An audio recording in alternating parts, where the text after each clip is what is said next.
Back to my channel UI by Jannat. इस lecture का topic है बैलेंस शीट। जैसे कि लास्ट लेक्चर में मैंने आपको क्लियरली इनकम स्टेटमेंट और स्टेटमेंट ऑफ ओनर्स इक्विटी पढ़ाया था। Income statement is basically a very important part two calculate your net income, and net income से हम स्टेटमेंट ऑफ ओनर्स इक्विटी निकालते हैं। और ओनर इक्विटी निकालने के बाद जो ये हमारे पास फाइनल ओनर इक्विटी आती है, जो कैपिटल आता है, ये हम बैलेंस शीट में यूज़ करते हैं। Now what is balance sheet? Balance sheet basically हमारी एक बहुत ही सिंपल सी इक्वेशन पे बेस्ड होती है, that is asset is equals to liability plus capital, which capital जो हमने स्टेटमेंट ऑफ ओनर्स इक्विटी से निकाला था। इस इक्वेशन पे हमारी बैलेंस शीट बेस करती है। बैलेंस शीट में बेसिकली सिर्फ 2 कॉलम्स बनते हैं। आप एक टेबल बनाएंगे, राइट, उस टेबल के अंदर सिंपल 2 कॉलम्स होंगे। इस तरीके का टेबल होता है, 2 कॉलम होते हैं। एक साइड आपकी एसेट की साइड होती है और एक साइड लायबिलिटी प्लस कैपिटल की साइड होती है। और जो एसेट की साइड में आपके एसेट्स का टोटल आता है, that should be equal to the total of this side. अगर आपके पास ये दोनों साइड सेम आ जाती हैं, इसका मतलब है कि आपकी बैलेंस शीट टैली हो रही है। हम इस लेक्चर में जो एग्जाम्पल क्वेश्चन लेने वाले हैं वो सेम क्वेश्चन है जो लेक्चर 1 से चल रहा है, जिससे हमने अपना जर्नल, लेजर, और लेजर को टी अकाउंट भी कहते हैं, so please don't get confuse in that. और उसके बाद इनकम स्टेटमेंट, ट्रायल बैलेंस और ये सब बनाया था। ये क्वेश्चन था जो लेक्चर 1 से चल रहा है, आप इसे नोट कर लें, साथ साथ उसकी प्रैक्टिस करते रहें। ये क्वेश्चन इसलिए लिया था बिकॉज ये बिल्कुल सिंपल क्वेश्चन था और इससे आपकी अंडरस्टैंडिंग बहुत अच्छी डेवलप होनी थी।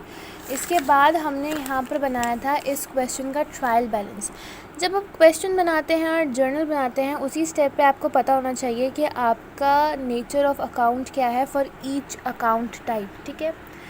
अगर आपको उस टाइम पे समझ नहीं आ रहा होता, क्योंकि आपको जब तक समझ नहीं आएगा कि नेचर ऑफ अकाउंट क्या है, आप उसको डेबिट क्रेडिट नहीं कर सकते। इस टाइम पे मैं दोबारा क्लियर करना चाहती हूँ। लास्ट टाइम जब हमने इनकम स्टेटमेंट बनाई थी, उस पर हमने बताया था कि सैलरीज़ जो थी ये मेरी एक्सपेंस थी, और सेल्स जो था ये मेरा रेवेन्यू था, क्योंकि मुझे प्रॉफिट मिला था मेरे सेल्स से, ठीक है। तो सेल्स और सैलरीज़, एक्सपेंसेस और रेवेन्यू मेरे ट्रायल बैलेंस में आ गए थे, तो ये दोनों एंट्रीज़ ख़त्म हो जाती है। इनका बैलेंस शीट में कोई काम नहीं है। बैलेंस शीट में काम होता है एसेट, लायबिलिटी और कैपिटल का। ये कैपिटल नहीं, स्टेटमेंट्स ऑफ ओनर इक्विटी का कैपिटल। एसेट मेरा कैश है और मेरी बिल्डिंग है, और मेरे परचेजेस भी मेरे एसेट में, करंट एसेट में मेरे परचेजेस भी आते हैं। और यहाँ पर मेरे पास इस क्वेश्चन में कोई लायबिलिटी मौजूद नहीं है, सिर्फ कैपिटल है, वो भी स्टेटमेंट ऑफ ओनर इक्विटी का।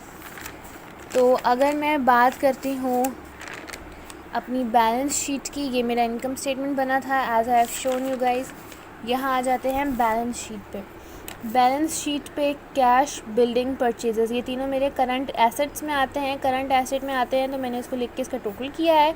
और जो स्टेटमेंट ऑफ ओनर इक्विटी निकली थी 91,000 रुपीज़ की इन प्रीवियस लेक्चर, अगर आपको ये निकालना नहीं आता तो मेरा लेक्चर ज़रूर देखेगा।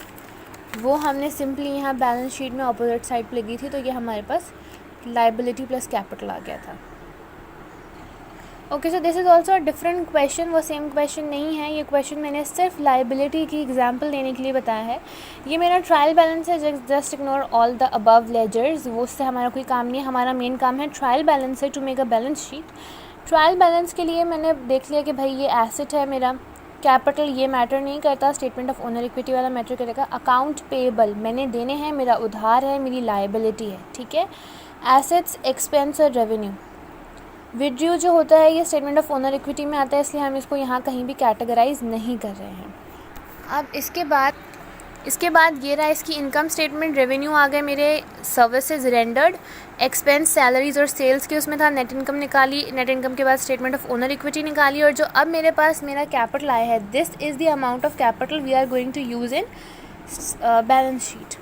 ये आ गई मेरी बैलेंस शीट। एसेट साइड पे कैश, मशीनरी, सप्लाईज आ जाते हैं, और लायबिलिटी प्लस कैपिटल साइड पे account payable which was my liability of 500 and capital आ जाता है which was the statement of owner equity से हमने निकाला था। और यहाँ मेरा बैलेंस टैली हो गया, इसका मतलब मेरी बैलेंस शीट बिल्कुल सही बनी है।